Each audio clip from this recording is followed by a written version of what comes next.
அன்பு மிக்கவர்களே, வாழ நினைத்தால் வாழலாம்.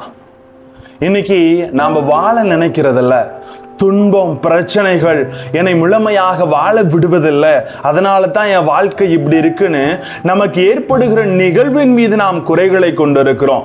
ஆனா மனிதன் வாழ நினைத்தால் நிறைவாக வாழலாம். அவன் வாழ்க்கைக்கு ஆணித்தரமான நம்பிக்கையை தவிர வேறொன்றும் தேவையில்லை என்று நாம் உணர்ந்து விட வேண்டும். அதை விட அசாதாரணமான நம்பிக்கை ஒரு மனிதனுக்கு தேவை என்று வார்த்தை சொல்லி தருகிறது. வாங்க வார்த்தையோடு ஒரு பயணம் செய்வோம்.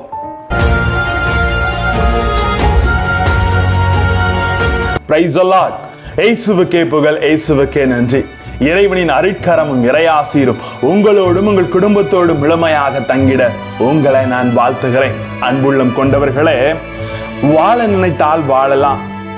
இன்றைய மனிதர்கள் துன்பங்களுக்கு காரணம் என்ன என்று கேட்டால், வாழ தெரியாததா அல்லது வாழவே தெரியாதா என்ற ஒரு பட்டிமன்றம் எல்லோர் மனதிலும் நடந்து கொண்டு தான் இருக்கிறது. அன்புள்ளம் கொண்டவர்களே, சில மணி நேரங்கள் வாழும் மலர்கள் மனித சமுதாயத்திற்கு மகரந்தத்தையும் உண்டு பண்ணி நறுமணத்தை வீசிவிட்டு தன் மரணத்துக்கு மதிப்பு கூட்டுகிறது போல, மனிதர்களாகிய நாம் இன்று பிறப்பிற்கும் இறப்பிற்கும் இடையில் உள்ள வாழ்வை குழப்பத்தோடு பலரும் குதூகலத்தோடு சிலரும் என்ற விகிதத்தில் தான் வாழ்ந்து கொண்டிருக்கிறோம். ஆமாங்க, இப்படி பலவிதமான குழப்பங்களும் போராட்டங்களை சதவிகிதமாக பிரித்து தான் வாழ்க்கையை வாழ்ந்து கொண்டிருக்கிறோம். மேலும் ஒரு படி போய் மகிழ்ச்சியான வாழ்க்கை, அமைதியான வாழ்க்கை, மதிப்புமிக்க வாழ்க்கை, பணம், புகழ், பெருமை, சுற்றம் இவை அனைத்தும் பொருந்திய வாழ்க்கை என்று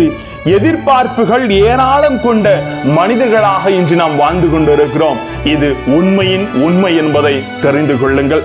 ஆனா இத்தகைய தேடலை தேடுற மனிதன் வாழ நினைத்தா வாழலாம், ஏன் வாழ மாட்டேங்கிறான்? எதை தேடுறான்னு பாத்தீங்கன்னா, தனது நம்பிக்கையை மறைத்து வைத்து விட்டு எதையோ தேடி கொண்டிருக்கிறான். அன்பார்ந்தவர்களே, ஒருவன் வாழ்க்கையை இனிமை என்கிறான், இன்னொருவன் வாழ்க்கையை கொடுமை என்கிறான். ஆனா மனிதன் வாழ்கின்ற வாழ்க்கையை வாழ நினைத்தால், நிறைவான நம்பிக்கையை வேரூன்றி நின்றால் வாழ்க்கையை வாழ்ந்து விடலாம் என்று இன்றைய நற்செய்தி உணர்த்துகிறது. இன்றைய நற்செய்தியிலே இரண்டு வகையான அற்புதங்களை பார்க்கிறோம். தனது மகள் இறக்க போகிறாள், அவளை குணப்படுத்த வாரும் என்று இயேசுவை அழைக்கிறார்கள். செல்லும் வழியிலே அவரது ஆடையை தொட்டு ஒரு பெண் சுகம் பெறுகிறார். இறந்து போன தனது மகள் உயிர் பெறுவது சாத்தியம் என்று நம்பிக்கை வைத்த தொழுகை கூட தலைவனும், இயேசுவின் ஆடை விளம்பை தொட்டாலே 12 ஆண்டுகளாய் உள்ள இரத்தப்போக்கு நின்றுவிடும் என்று நம்பிக்கை வைத்த பெண்ணும், இவர்களது நம்பிக்கை சாதாரண நம்பிக்கை இல்லை, அசாதாரணமான நம்பிக்கையாளர்கள் என்று தான் இவர்களை நாம் சொல்லலாம். வாழ நினைத்தா வாழ முடியும் என்பதை இவர்கள் தங்களது வாழ்விலே வாழ்ந்து காட்டுகிறார்கள். அவர்களே, நிச்சயமாக இயேசுவிடம் தின்றால் என் மகள் பிழைத்துக் கொள்வாள், அவளுக்கு வாழ்வு கிடைக்கும் என்று அந்த தொழுகை கூட தலைவன் நினைக்கின்றான். எல்லாம் போச்சு அப்படின்னு ஒரு பக்கம் மருளி நிற்காமல் அவரது ஆடையை தொடுகிறேன், நிச்சயம் நான் ஆசிரியையும் விடுதலையும் பெற்றுக் கொள்வேன் என்று நம்பிக்கையோடு தொழுகிறார். இந்த அசாதாரணமான நம்பிக்கை தான் வாழ நினைத்தா வாழலாம் என்ற உணர்வை மனிதனுக்கு தருகிறது. சாத்தியமற்றது என்று பலர் கருதுபவற்றை ஒருவர் அது சாத்தியம் உள்ளது என்ற உள்ளுணர்வை தன்னுள் அனுபவிப்புதான் நம்பிக்கை என்பார்கள். இப்படி ஒன்று நடக்கவே வாய்ப்பில்லை என்று பலர் கருதுபவற்றை ஒருவர் அதற்கான வாய்ப்பு இருக்கிறது என்று தனக்குள் உணர்வது தான் நம்பிக்கை. வாய்ப்பே இல்லை, வாழவே முடியாது, அவ்வளவுதான், 12 வருஷமா நீ இருந்ததெல்லாம் இழந்துட்ட, இனி உனக்கு லைஃப் இல்ல, வாழவே முடியாது அப்படின்னு சுத்தி இருக்கிறவங்க அனைவரும் சொன்னாலும் வாழ நினைத்தா வாழலாம், அவரது வாடையின் விளிம்பை தொட்டு நான் சுகம் பெறுவேன் என்று ஆசீர் பெற்றாள் அந்த பெண்மணி. உன் மகள் இறந்து போய்விட்டார், அவரை ஏன் தொந்தரவு செய்கிறீர்கள்? ஆண்டவர் இயேசு திரும்பி பார்த்து சொல்லுகிறார், நம்பிக்கை விடாதீர்.